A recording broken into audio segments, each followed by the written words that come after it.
Bonjour et bienvenue sur Europe Hebdo, votre revue de presse européenne hebdomadaire. Pour cette 23e semaine de 2026, dans la vie de l'Union, Parlement européen et Conseil s'accordent sur un durcissement de la politique migratoire. Des bras de fer entre UE et Russie vont s'engager sur le terrain judiciaire. La Commission présente son plan de souveraineté numérique et les 27 s'accordent pour ouvrir les premiers chapitres de négociations d'adhésion avec l'Ukraine. Dans le club des 27, les travaillistes gagnent les législatives à Malte. Un accord de gouvernement a été trouvé au Danemark. Peter Maillard détricote les mesures phares de Viktor Orban et un formateur a été nommé en Roumanie pour tenter de sortir de la crise politique. Et chez nos chers voisins, le parti d'opposition turc, le CHP, se déchire. Passons sans plus attendre à la vie de l'Union. Affaires intérieures, accord entre le Conseil et le Parlement européen sur la création des centres de retour hors de l'UE. Depuis l'accord au Parlement européen, il faisait peu de doute que le projet n'aboutisse pas. Le texte ne parvenait pas à rassembler de majorité au Parlement européen depuis 2018, mais en commission parlementaire, l'eurodéputé français du PPE, François-Xavier Bellamy, a marchandé avec les partis d'extrême droite pour durcir le texte. Lundi 1er juin, les négociateurs du Conseil et du Parlement européen ont annoncé avoir trouvé un compromis pour durcir la politique migratoire, notamment concernant les retours. Le texte prévoit de rendre les expulsions de sans-papiers plus simples et rapides pour les États, mais aussi de renforcer les sanctions pour ceux qui ne veulent pas repartir de manière volontaire et de créer des centres de retour en dehors de l'UE pour les demandeurs d'asile déboutés. Certains États membres comme l'Allemagne, l'Autriche, le Danemark, la Grèce ou les Pays-Bas sont déjà en recherche de pays partenaires prêts à accueillir les demandeurs d'asile déboutés. Le Rwanda, l'Ouganda et l'Ouzbékistan ont été cités car des négociations ont été entreprises par certains États membres avec ces pays, mais le texte final mentionne le fait que les pays partenaires devront respecter les droits humains, ce qui n'est pas vraiment le cas des 3 pays cités. Pour les expulsions, même si le texte mentionne les départs volontaires, ils sont fortement contraints, car si les déboutés du droit d'asile refusent, ils se feront saisir leurs papiers d'identité et seront placés en détention pour une durée maximum de 24 mois. Au terme de cette détention, ils seront expulsés et seront interdits de séjour dans l'UE pour une durée de 10 ans, une durée doublée par rapport à aujourd'hui. Un texte qui renforce aussi les prérogatives de Frontex. La Commission, par la voix de Magnus Brunner, son commissaire à l'immigration, justifie le durcissement des sanctions par le fait que seulement 20% des décisions d'expulsion sont réellement mises en œuvre. Une adoption rendue possible par l'alliance entre le PPE et les partis d'extrême droite au Parlement européen, facilitée par le rapporteur du PPE, François-Xavier Bellamy, qui a promis l'adoption des amendements d'extrême droite contre un vote favorable de leur part. Le pacte Asile et Migration, juste adopté il y a 2 ans, doit être intégré aux droits nationaux d'ici le 12 juin. Il prévoit un filtrage renforcé aux frontières et un mécanisme de solidarité entre États. Le durcissement du règlement retour était demandé par les pays défavorables au mécanisme de solidarité. Le texte devra désormais être adopté par les 2 institutions pour entrer dans le droit européen. Reste une inconnue, le délai d'application de la réforme. Le président du PPE, Manfred Weber, milite pour une mise en œuvre de quelques semaines après son adoption, alors que les États membres, pour des raisons techniques et juridiques, souhaitent que certains éléments puissent être appliqués dans 1 an.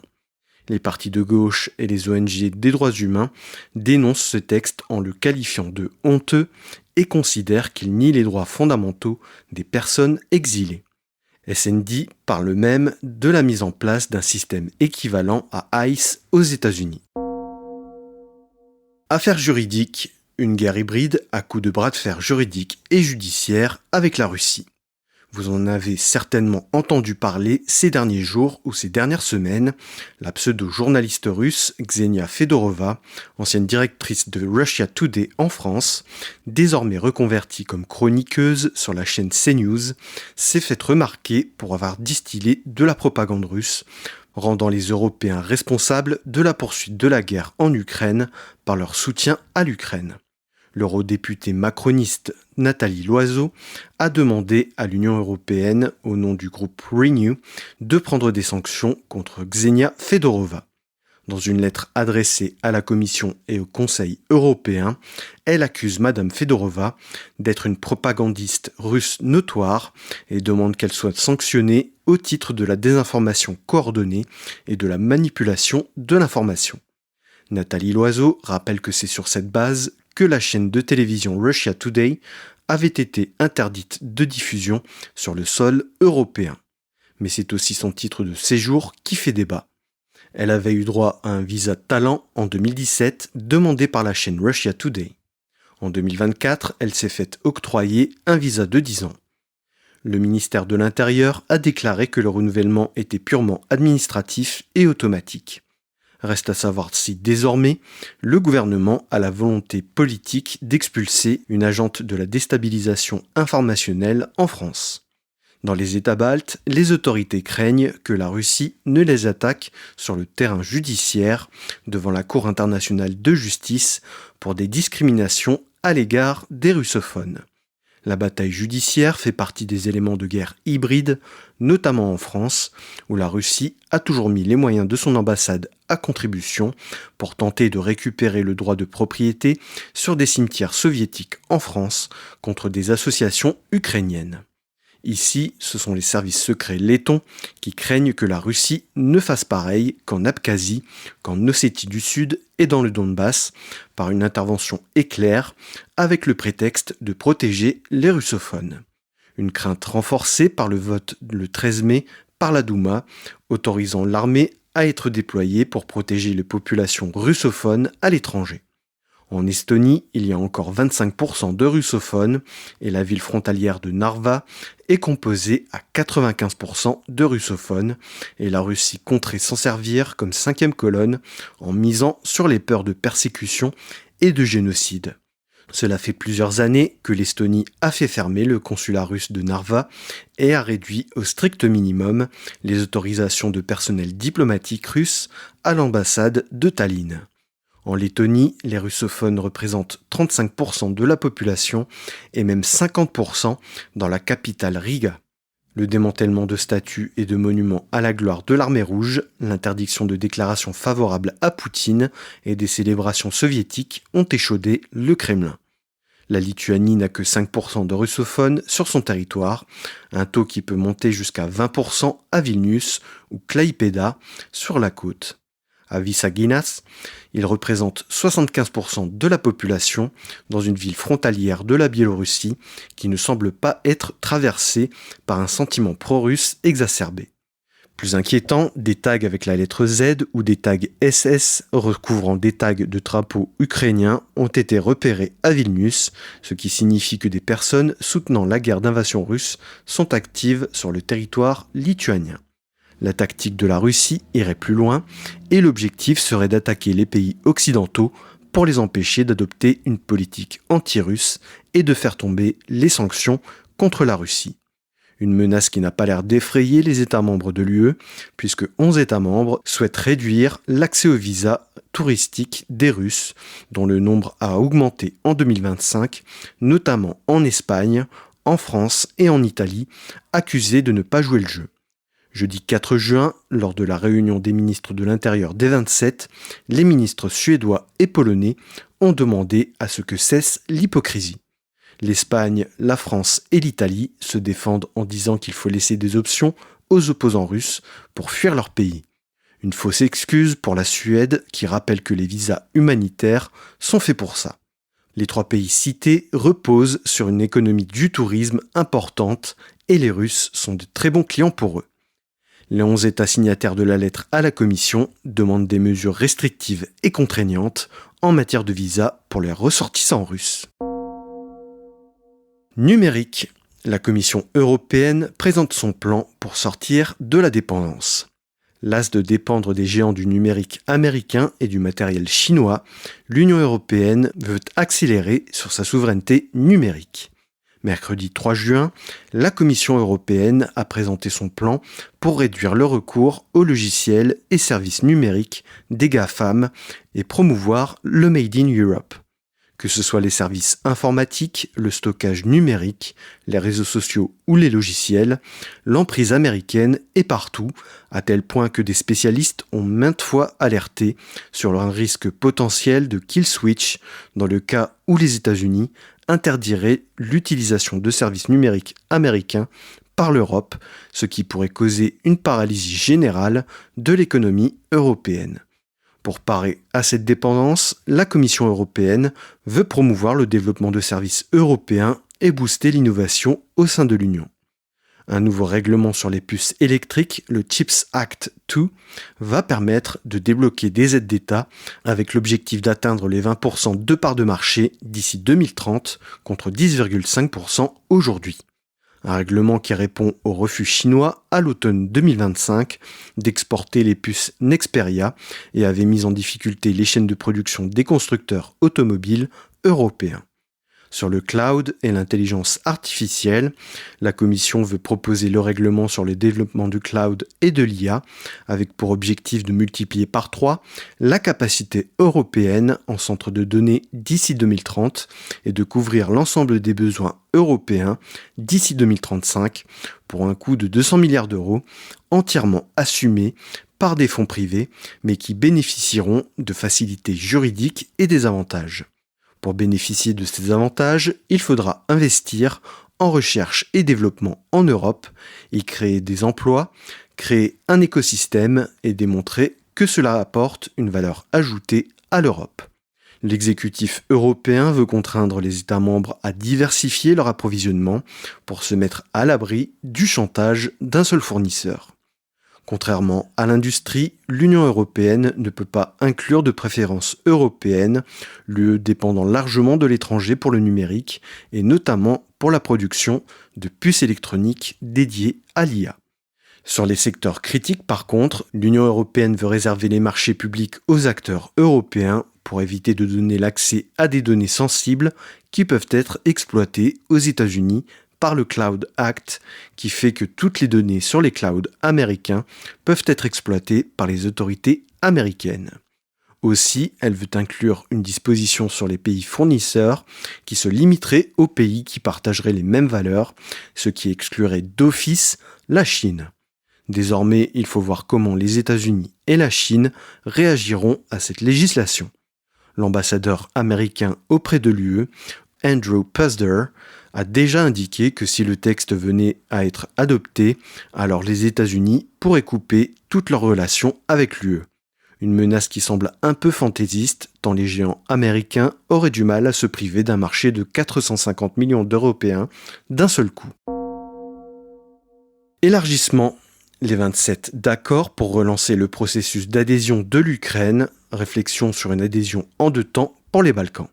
Mercredi 3 juin, les 27 ont annoncé avoir entamé l'ouverture des premiers chapitres de négociations d'adhésion avec l'Ukraine, processus lié à celui de la Moldavie.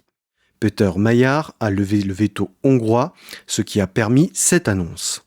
Le 15 juin donc, lors de la prochaine réunion du Conseil en formation Affaires Générales, qui rassemble les ministres des Affaires étrangères, les 27 devront voter à l'unanimité pour l'ouverture des premiers chapitres, qui sont généralement les plus longs, puisqu'ils concernent la démocratie, les droits fondamentaux et l'état de droit, et sont généralement clos à la fin du processus d'adhésion. Les 2 pays devront entamer par la suite 32 autres chapitres qui va les obliger à intégrer au fur et à mesure l'acquis communautaire, c'est-à-dire tout le droit européen qui s'applique aux États membres. Mais le veto de la Hongrie n'est pas un blanc-seing et l'adhésion au bloc reste une question éminemment politique. Même si les États candidats remplissent tous les critères, ils doivent absolument obtenir l'unanimité des 27. Peter Maillard a annoncé que la Hongrie soumettrait l'adhésion de l'Ukraine à un référendum national. Le Premier ministre hongrois reste réticent concernant l'entrée rapide de l'Ukraine dans l'UE, même s'il ne veut pas faire obstruction. Il a même trouvé un accord avec l'Ukraine pour rétablir les écoles en langue hongroise sur le territoire ukrainien et l'utilisation de symboles nationaux hongrois sur le territoire ukrainien. La France et l'Allemagne, dont les opinions publiques ne sont pas favorables à l'adhésion de l'Ukraine, pourraient amener des gouvernements d'extrême droite au pouvoir dans les prochaines années qui sont opposés à l'élargissement en général. Les exécutifs des deux pays tentent de trouver une solution alternative qui donnerait à l'Ukraine des droits équivalents à ceux des États membres sans faire partie de l'UE. Certains pays, comme les États baltes, souhaitent que l'Ukraine entre dans l'UE d'ici 2030. Sur les Balkans, la visite d'Emmanuel Macron au Monténégro, jeudi 4 juin, a apporté quelques éléments de réflexion sur l'avenir des Balkans occidentaux.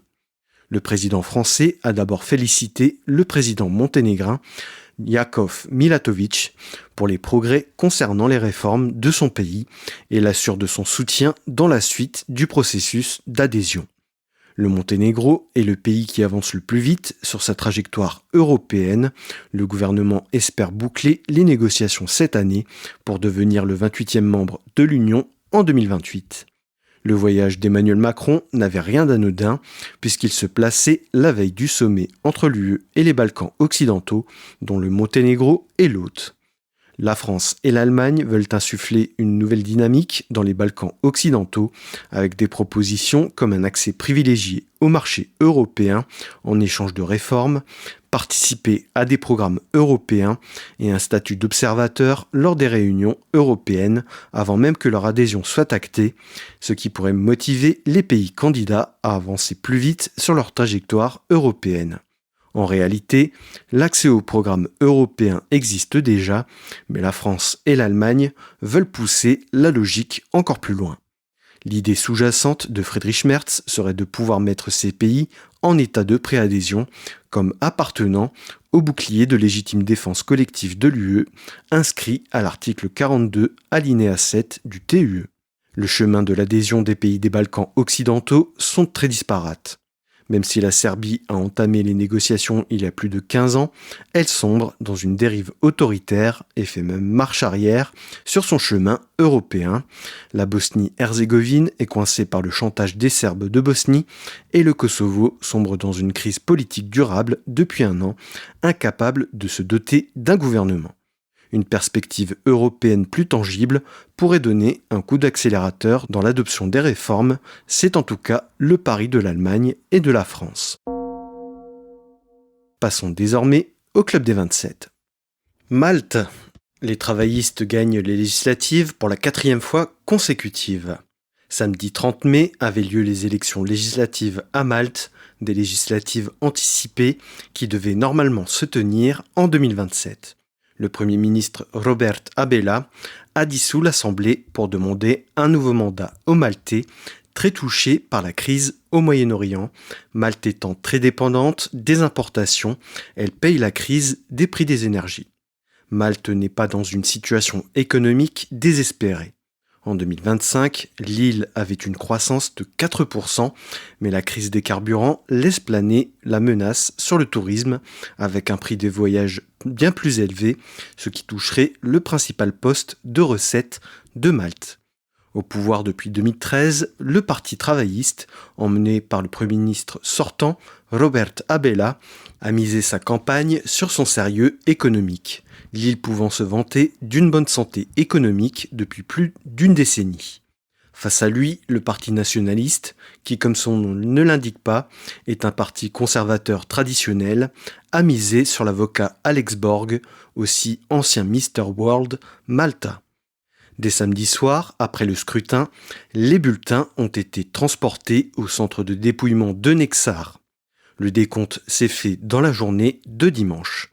Le Parti travailliste gagne les élections pour la 4e fois consécutive avec 52% des voix contre 45% pour le Parti nationaliste, le reste allant vers de petits partis. Les enjeux restent nombreux pour le Parti travailliste. Robert Abela avait succédé en 2020 à Joseph Muscat, dont le nom a été relié à l'assassinat de la journaliste Daphne Caruana Galizia en 2018, qui a enquêté sur le système de corruption mis en place par le Parti travailliste.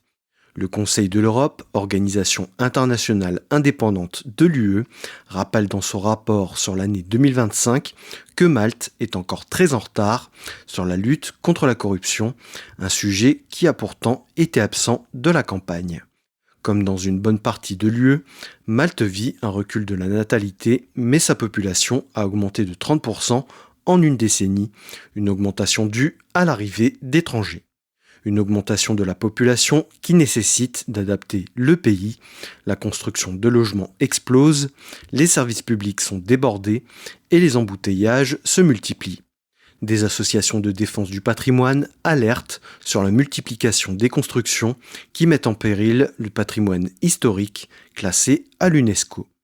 Par ailleurs, l'île est en première ligne du changement climatique avec un climat très chaud qui la menace de désertification et de sécheresse. Au sujet des énergies, le Premier ministre sortant a promis de poursuivre la prise en charge par les autorités des factures d'énergie. Danemark, la première ministre sortante, Mette Frederiksen, réussit à former une coalition. Il aura fallu un peu plus de 2 mois et 3 tours de négociation pour enfin parvenir à un accord de coalition et la formation d'un nouveau gouvernement. C'est le délai le plus long de l'histoire du Danemark qui aura donc attendu 69 jours pour former un gouvernement contre 43 en 2022. La première ministre sortante, Mette Frederiksen, avait jeté l'éponge début mai au profit du ministre de la Défense sortant et leader libéral Truls Lund Poulsen, qui s'est lui aussi heurté au refus démodéré du ministre des Affaires étrangères Lars Løkke Rasmussen. Ce dernier refusait de s'allier à l'extrême droite, contrairement aux libéraux et aux conservateurs.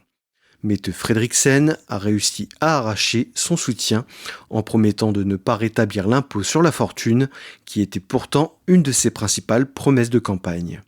Ce sera donc un gouvernement foncièrement à gauche, composé de 4 partis, le Parti social-démocratie de la Première ministre, le Parti socialiste populaire, le Parti social-libéral et les modérés. Un gouvernement minoritaire puisqu'il ne représente que 82 des 179 sièges du Folketing, le Parlement danois, mais sera soutenu par l'Alliance rouge-verte et par le parti écologiste L'Alternative, 2 partis qui ont exprimé leur soutien conditionné au gouvernement, considérant que le contrat de gouvernement n'allait pas assez loin sur certains points. Reste que le Parlement est très morcelé, avec 12 partis représentés, ce qui devrait bénéficier au gouvernement dans l'adoption des textes. C'est un réel tournant à gauche pour le gouvernement, puisque social-démocratie s'était allié aux libéraux lors du dernier mandat. Sur le contenu, le contrat de gouvernement tente d'articuler à la fois son engagement européen, son engagement social, tout en évitant d'augmenter les impôts. Sur l'engagement européen, le gouvernement confirme qu'il souhaite poursuivre les objectifs fixés par l'OTAN de coopérer activement dans le cadre de préparation 2030 et du programme SAFE et de maintenir son soutien à l'Ukraine. Un engagement européen qui s'applique aussi à la réglementation des géants du numérique. Sur la fiscalité, la TVA sur les produits alimentaires sera divisée par 2 et les fruits et légumes seront exemptés de TVA. La dernière tranche d'imposition sur le revenu sera supprimée et remplacée par un taux minimal de 15 points pour les revenus annuels au-delà de 777 900 couronnes, soit un peu plus de 100 000 euros par an. En termes de santé, le gouvernement veut adopter la gratuité des soins dentaires, d'abord pour les jeunes et les publics vulnérables, dans un premier temps, dans le cadre d'un plan de protection sociale et de santé plus large. Sur la protection sociale, le gouvernement souhaite flexibiliser le temps de travail selon les âges, améliorer les conditions de pré-retraite et relever les faibles pensions de retraite.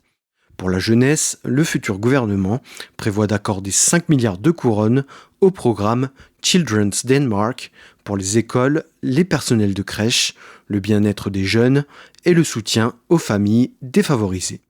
Sur l'agriculture, le contrat de gouvernement se veut ambitieux, avec une meilleure protection de la nature, notamment en proposant des restrictions sur les pesticides dans les zones où les nappes phréatiques sont vulnérables, et veut mettre un coup d'accélérateur sur le bien-être animal, un élément au cœur de la campagne, puisque le Danemark dispose d'un élevage porcin immense qui a des conséquences catastrophiques sur les animaux et l'environnement.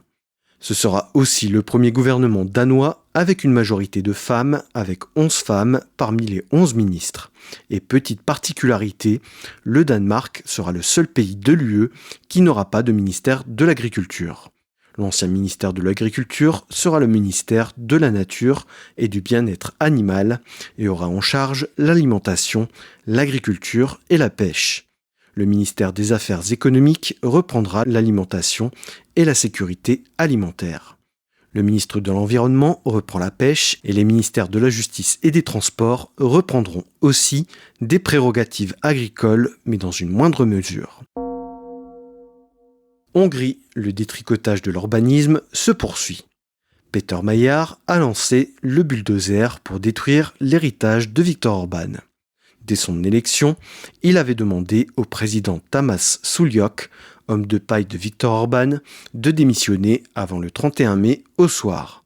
Tamás Sulyok a déclaré dimanche 31 qu'il refuserait de démissionner de ses fonctions, dénonçant les motivations politiques du Premier ministre, position qu'il a réitérée sur ses réseaux sociaux le lendemain. Peter Magyar rappelle que le président doit représenter l'unité de la nation et garantir le fonctionnement démocratique et considère qu'il est l'un des symboles de l'ère Orban et qu'il a failli à sa mission. Le Premier ministre menace donc de modifier la Constitution pour permettre la destitution du président et de toutes les personnes nommées à des postes stratégiques de l'État par Viktor Orban, sans en préciser les modalités. Il en fait un des symboles de sa lutte contre la corruption. De son côté, le Fidesz rappelle que Tamás Sulyok a un mandat qui court jusqu'en 2029 et accuse le Premier ministre d'une brutalisation de la démocratie, une bien belle hypocrisie de la part du parti qui a dominé le pays de 2010 à 2026. Au Parlement hongrois, le gouvernement a inscrit un débat sur la suppression des restrictions adoptées par Viktor Orban par voie de décret en 2022. L'avortement a été légalisé en 1953 en Hongrie. Le décret de 2022 obligeait les femmes à écouter les battements du cœur du fœtus pour pouvoir avorter, une torture psychologique visant à culpabiliser les femmes et à les faire renoncer à avorter, une mesure qui n'aura eu qu'un faible impact sur le nombre d'avortements en Hongrie. Suite à une interpellation d'un député chrétien-démocrate, le ministre de la Santé, Zsolt Egedus, lui-même médecin et chrétien pratiquant, a qualifié le décret de non professionnel et contraire à l'éthique. Il a par ailleurs cité le collège professionnel hongrois d'obstétrique et de gynécologie qui a regretté le manque de fondement scientifique du décret. Un échange houleux s'est déroulé par la suite avec un député du parti d'extrême droite Miazank et qui a mené à la republication d'une vidéo où le père du ministre de la Santé faisait campagne contre l'avortement en 2007. Et pour finir, la justice hongroise abandonne les poursuites contre le maire écologiste de Budapest, Gergely Karácsony, jeudi 4 juin. Des poursuites qui avaient été entamées après l'organisation de 2 marches des fiertés en 2025. La justice hongroise reprend la jurisprudence européenne qui jugeait l'interdiction de la Pride contraire au droit européen pour justifier d'abandonner les poursuites. Le militant qui avait organisé la Pride à Pécs, Géza Buzás Abel, voit lui aussi les poursuites abandonnées. La police hongroise a d'ailleurs annoncé qu'elle ne voyait plus de motif pour interdire la Pride cette année, qui doit se tenir le 27 juin à Budapest.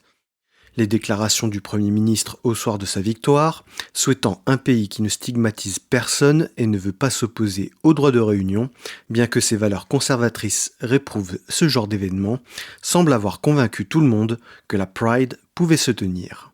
Peter Magyar n'a pas promis d'abroger les lois anti-LGBT de l'ancien gouvernement Orban, qu'il n'appliquera probablement pas. Peter Maillard avait aussi proposé une taxe sur les milliardaires qui devait viser les proches de Viktor Orban qui s'étaient enrichis indûment sur le dos de l'État. Mais le gouvernement étudie pour le moment d'autres pistes et ne devrait pas tarder à trancher. Roumanie, un formateur nommé pour éviter une nouvelle crise politique. Après le retrait du Parti social-démocrate du gouvernement et l'adoption de la motion de censure à l'encontre du Premier ministre Ilia Boloyan, la menace planait d'une législative anticipée si le Parlement ne lui trouvait pas un remplaçant. Le Parti national libéral avait déclaré que la confiance était rompue après que le PSD ait rédigé sa motion de censure avec le parti d'extrême droite, l'Union pour l'Alliance des Roumains. Face à une telle défiance entre les deux partis historiques roumains, le président Nicu Ordan a décidé de nommer Eugen Tomac Premier ministre le jeudi 4 avril.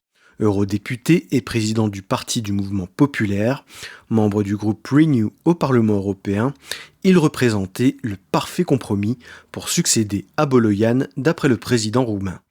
Il est un fervent européen et est favorable à la réunification avec la Moldavie. Il est né dans une famille roumaine installée en Ukraine, a grandi en Moldavie et sa famille est venue s'installer en Roumanie à la fin de son adolescence. Il a obtenu la citoyenneté moldave récemment. Il se place dans la lignée du gouvernement Boloyan en tant que pro-européen, pro-occidental et soutien de l'Ukraine. Le président le connaît bien puisque Eugen Tomac est son conseiller honoraire pour les relations avec la diaspora. Son parti ne dispose d'aucun siège au Parlement roumain, ce qui pourrait faciliter son rôle de formateur du gouvernement et les tractations avec les partis pour valider un gouvernement technocratique et un programme de gouvernement qu'il devra présenter dans les 10 jours, un vrai challenge politique. Surtout que le PNL ne veut rien concéder sur la rigueur budgétaire et que le PSD, à l'inverse, veut réduire la pression de l'austérité. S'il ne parvient pas à obtenir la confiance des partis à la Chambre, il ne restera plus qu'une chance au Parlement de former un gouvernement. Et si cette deuxième tentative échoue, alors Nicu Ordan devra convoquer de nouvelles élections législatives. Passons enfin à la rubrique Nos chers voisins. Turquie. Le CHP se déchire entre la direction destituée et celle nommée par la justice. Je vous en parlais la semaine dernière, la destitution d'Özgür Özel et de la direction du CHP a été actée, une expulsion forcée exigée par l'ancien président rétabli par la justice dans ses fonctions, Kemal Kılıçdaroğlu. La rupture entre les deux camps est ferme et définitive et les deux leaders s'affrontent publiquement. Mardi 2 juin, Özgür Özel, au titre de sa présidence de groupe au Parlement, a demandé un nouveau congrès exceptionnel pour procéder à une élection à la présidence du parti. Özel a pour lui la base du parti et les élus. Kılıçdaroğlu n'a plus que de son côté le soutien des autorités et de la justice. Özel a déjà récolté la signature de 800 délégués du CHP, bien au-delà de la majorité requise pour pouvoir demander un scrutin interne. Kılıçdaroğlu a réaffirmé sa volonté de faire le ménage au sein du parti. Il pourra désormais justifier de ne pas organiser le scrutin en prétendant que ses adversaires sont les membres d'un système de corruption, comme le dit la justice, aux ordres de l'AKP et du président Erdogan.